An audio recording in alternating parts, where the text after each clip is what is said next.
Sementara itu, Saudara, Polda Sulawesi Selatan mengirim 100 personil Satbrimo Polda Sulawesi Selatan ke Aceh guna membantu penanganan pasca bencana. Apel pemberangkatan personil Satbrimo Polda Sulawesi Selatan dipimpin Kapolda Sulawesi Selatan Irjen Juhandani Raharjo di Mako Satbrimo Polda Sulsel di Makassar. Kapolda Sulsel bilang 100 personil Brimo Polda Sulsel BKO ke Aceh untuk membantu masyarakat pasca bencana.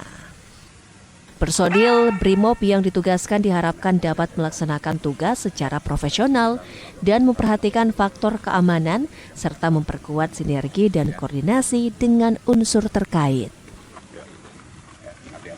Sumatera saat ini pasca bencana perlunya adanya berbagai kekuatan untuk membantu masyarakat di sana.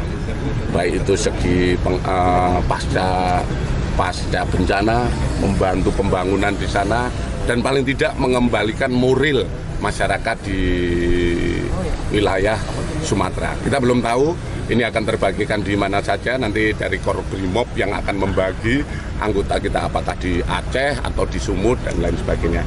Tapi yang jelas ini adalah wujud kehadiran pemerintah.